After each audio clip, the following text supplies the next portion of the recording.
बंगाल में विधानसभा चुनाव खत्म होने के बाद भी बीजेपी और टीएमसी के बीच तल्खियां कम नहीं हो रही है। ममता बनर्जी की मुख्यमंत्री की कुर्सी जाना तय माना जा रहा है, इसीलिए वो अभी से दिल्ली की बात करने लगी हैं।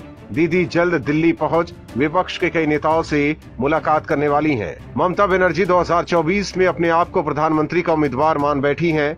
वहीं बंगाल में सरकार खेला होबे दिवस मनाने जा रही है। अब इस पर बीजेपी और टीएमसी आमने सामने है। बीजेपी खेला होबे दिवस का बड़े पैमाने पर विरोध करने की योजना बनाने में जुट गई है। इसे ममता बनर्जी ने 21 जुलाई को ही ऐलान किया था। अब बंगाल में हर साल खेला होबे दिवस मनाया जाएगा। इसके साथ ही इन्होंने ये भी कहा था कि दिल्ली में भी खेला होगा। हालांकि बीजेपी ने पलटवार करते हुए जिन्ना को इसमें घुसा दिया है। बीजेपी 16 अगस्त को डायरेक्ट एक्शन डे या ग्रेट कलकत्ता किलिंग से जोड़ रही है। बीजेपी के मुताबिक 16 अगस्त 1946 को ही जिन्ना के नेतृत्व में मुस्लिम राष्ट्र की मांग पर डायरेक्ट एक्शन डे का ऐलान किया था। इसी दिन को ग्रेट कलकत्ता किलिंग्स के नाम पर जाना जाता है।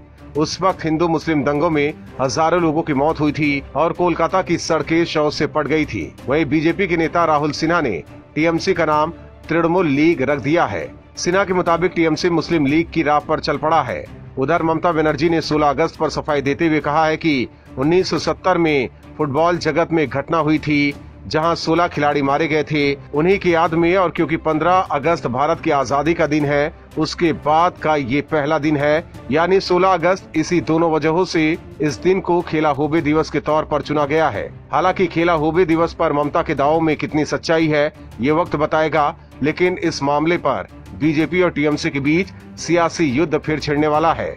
लेकिन फिलहाल ममता के खेला होबे वाले दांव पर बीजेपी ने पानी फेर दिया है। ग्रेट कलकत्ता किलिंग्स के दिन को खेला होबे दिवस से जोड़कर बीजेपी ने ममता के नहले पर दहला मार दिया है। Bureau report, OMH news. और भी वीडियोस देखने के लिए चैनल को सब्सक्राइब करें और बेल आइकन को दबाएं।